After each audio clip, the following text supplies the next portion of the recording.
Hello, hello. Good morning, team. Good morning.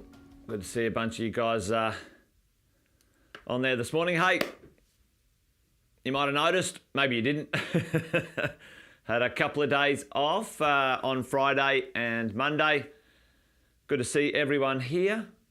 Back at the morning lives. Welcome to another Wealth Coffee Chat, ladies and gents.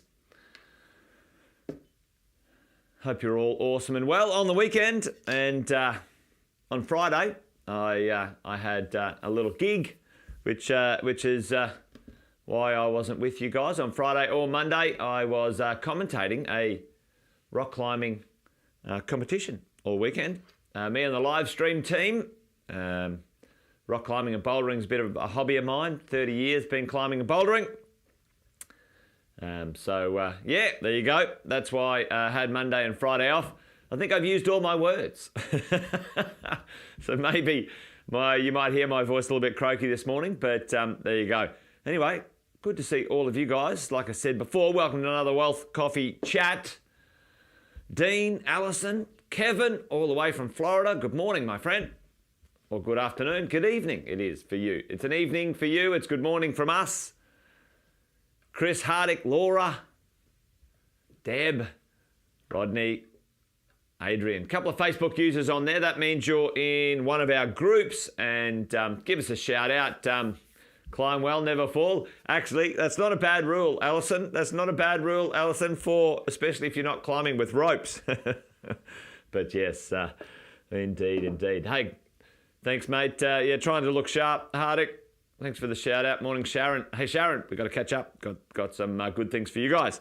So listen, a lot of malarkey going on out there in the marketplace. The media fucking winding up their weirdo band. Nikhil, all the way from Point Cook. Hey, Nikhil, tell us about Point Cook. We've got some nice opportunities for investment down that way. We think Point Cook's a not a bad little spot, up and coming in Melbourne. And we've got a few investors checking out Point Cook for their future investment moves and ideas. So, yeah. Well, team, the media is winding up, and it's not going to stop. It's not going to stop. It's a little weirdo fear and ignorance band for a little while, I would think, because, Australians, whether you like it or not, are a bit obsessed with real estate. A few things that the media like to talk about, which is fear and ignorance. However, I always like the idea for us as professional property investors, those who are going to build a property portfolio for future wealth, to make sure we've got some default check-in behaviours as property investors to make sure we don't make any stupid decisions. And rule number one, I think many of you guys might know this, but put it in the chat, team. Nikhil says a good suburb to invest in. Thanks, Nikhil. Tell me, what do you guys reckon rule number one is? You should know this by now if you've been listening to me ever. Say it all the time. I reckon a few of you might know this one. A little bit of an update to rule number one from the other day. Sharon's in there. Yep.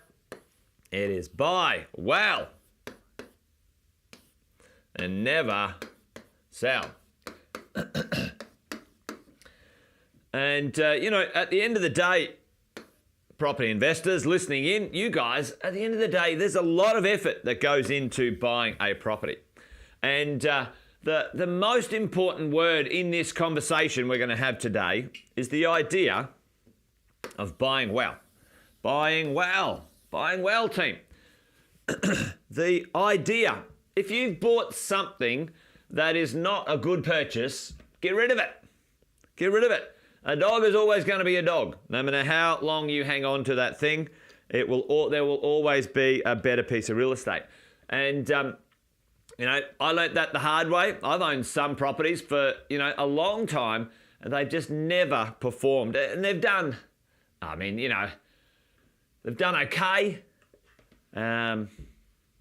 But unless you've bought a excellent property that you would be happy to own for 20 years with no problems, then maybe it's time to, look at those properties.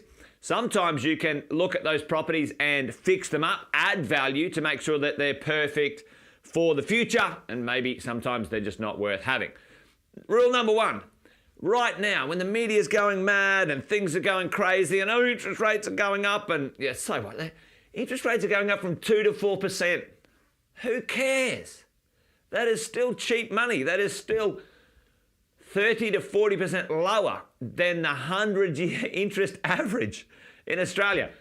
Team, money is cheap at 4%. Money is cheap at 4 or 5%. That will be where it lands for owner-occupiers who've bought a mortgage at 2.5%. The lenders and the banks have already priced in 3% on top of that mortgage. They've already priced in 3% on top of that mortgage for affordability for that person to own those properties. Ladies and gents, that is already into the marketplace. And Hardik, sometimes you can change strategies with a better investment. Sometimes, sell, the idea is strategically sell. And sometimes you might own a property in your own name, and then you might want to get an asset. Let me see if I can draw that properly. Get an asset. It's terrible. Get an asset into a vehicle or replenish that asset into something that has got a better treatment for tax and income. Tell me, as an individual, average, what's the tax rate percentage on average? And over here, what's the tax rate on average? That's super, by the way. What's the tax rate on average between these two ownership vehicles, team? Tell me. You guys might know this one. All right. On average, around about 30%. Some are a bit cheaper. Some are a bit more expensive.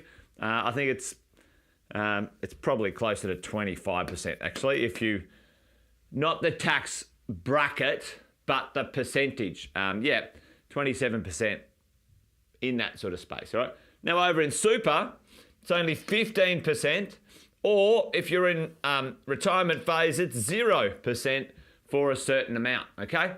So sometimes, strategically, it might be smart to transfer your asset from one place to another, and that might require selling it here and rebuying something better over there. The idea, though, is not to be missed as property investors. For all of us, we must be prepared to go the distance, have a very simple but powerful conversation with ourselves when it comes to when the market is having a little moment, as it is and will do right now. The problem with most Good Time Charlie investors, they're so short term. Listen, 2 years ago, nothing was happening. And then the last 2 years, if you've owned a good piece of real estate, you've had a good time of it. And now, a little bit shakiness and everyone's losing their mind. You need to be calm. You need to be smart about your plan and going the distance over this 15 to 20 year time frame. And it will take 15 to 20 years. And in a 15 to 20 year period, you will have at least 3 to 4 significant or great runs in real estate markets, and you'll have some adjustments. And if you were to buy and sell in every single one of those, the net result is usually backwards. You are better owning a piece of real estate. As a matter of fact, the statistics show, ladies and gents, you can go check this out. There are some in the share market. There are some index funds. You know, the Vanguard 200. There's a couple of others. There's some funds. Basically, just buy it and leave it alone. Outperform 99.9. Listen to me. This is not a lie. You can go ask anyone. You can do your own research. A fund that just buys, keeps it over a 20-year period. They've tracked statistics outperforms 99.9% of people who are trading every day. Now, doesn't that make sense to you? Doesn't that make sense to me? Buy some great properties over here, keep them, and ignore the media rhetoric. Ignore the ups and downs because they're normal. Keep them for 20 years. I challenge you to just commit to that idea. But there's 3 stages to our investment process, and you guys have seen this. I'm just going to go back to the basics. We're going to buy well. Rule number one, buy well. This is the buy well part. Okay, this is the buy well part. What is this section here? This is the acquisition section. If you're sitting there at home and you've worked out your numbers, and if you haven't worked out your numbers, give us a shout. How many properties do you need to acquire to create the income in the future that you desire? It might be 3, it might be 5, it might be 7, whatever that number is. Let's say for many investors, it's 6 to 7 properties. We've worked out on average 6 to 7 properties, right? So let's call it 5 investment properties in the acquisition phase. Over here, this is the consolidation phase. This is where you do the next part of rule number 1. You never sell. This is the buy well section. Buy 5 properties well, good quality properties that you're happy to own, that you would be happy to own for 20 years. Ask yourself this question too, chatting to a couple yesterday. Hey, would you live in that investment property that you own? Would you live there? Would you call that place home? And they're like, nah. Well, why would you buy it and expect others to? Doesn't make any sense to me. Most investors, and this is sad, I think this is sad, most investors are buying well below their capacity for quality because they think cheap is better. They think 2 cheap shitters are better than 1 great property. And I can tell you right now, team, that is not the case.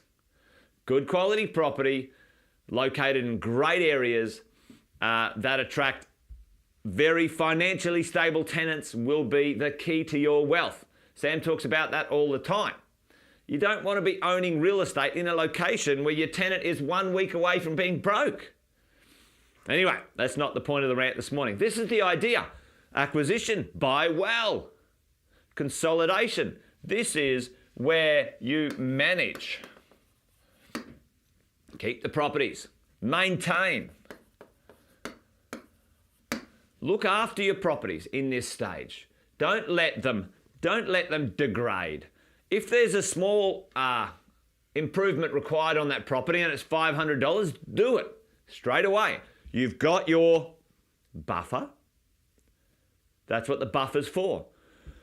Do not let the 500 go to 1,000, go to 2,000, go to 5,000. Then all of a sudden you're like, oh, that property's so expensive to maintain. No, your strategy and your financial management is inconsistent, not capable of creating the wealth that you desire. There must be discipline and some structure for your investment properties.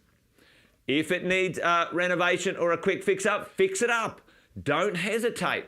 The problem is if you skimp on that, your property degrades, it goes down in value, goes down in attractiveness, and your rents don't go up either. Team, manage, maintain, maximize.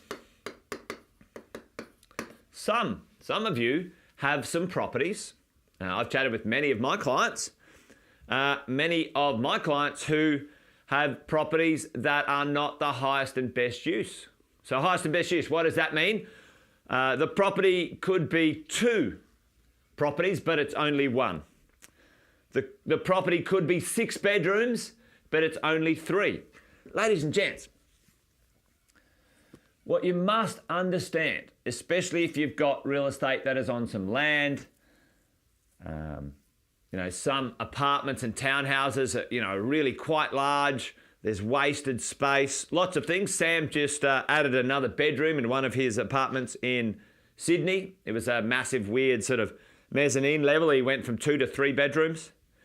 If you have a property, certainly in this section here, you can add value to. You can put a granny flat out the back. There are so many ways to maximize the value and the income on your real estate, okay? Manage it well. Hey, morning, Jeff. Good to see you, mate. Well, set an alarm, Jeff. You got to set an alarm. Manage, maximize, maintain in this consolidation phase. And over here, the last part of it is the lifestyle team. This is where your cash flow comes. You can go online right now, find a calculator, a mortgage calculator, the strategy, and I'll talk about this tomorrow. I'm going to talk about this tomorrow. We're going to do a bit of a back to the basics, but they're not basics. They're super powerful. I'm going to talk about the 7 plans tomorrow. Okay, I'm going to talk about the 7 plans, so make sure you join me tomorrow morning. The 7 plans, because lending is so important. The process. Now, your properties will pay themselves off over time, team. And how you structure the lending is vital for your wealth in the future, okay? Let's recap. Acquisition. This is the buy well section. Get organised. Get cracking. Ignore the media. Ignore the naysayers at the barbecue and all of those people. Get on with it. You know you've got to get 5. If you're sitting there right now, I've got 2 properties and my goal was 4, but, I'll wait a few years now. I think the market's going to go down. No, that is not what you do. You continue to move forward. Every year you delay, that pushes your goal out at the end between 3 and 7 years. 1 year delay now, 3 to 7 year delay later. Who cares if that you buy the property and then maybe the prices adjust 30 to 50 grand? You won't matter. It will not matter. Not one iota in 20 years' time. It won't matter, ladies and gents. But it will matter in 20 years' time if you have to wait another 5 years. Or maybe you don't get there, okay? Let's do it, team, okay? What time is now? Yeah, there's no point waiting around, Adrian. And this is the thing. Let's say the prices adjust. Let's say temporarily, the average price adjusts 50 grand. As a leverage point of view, so you would go and borrow 80% from the bank anyway. So really your net result to you in your pocket or effect is only an adjustment of 20% of what you've put in. All right? And at the end of the day, that's 10K. Adjusting 20%, which is $2,000.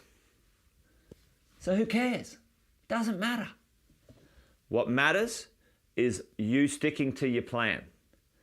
And this is where the rubber meets the road, folks. This is where the rubber meets the road. Are you going to be a focused, considered, strategic, tactical investor?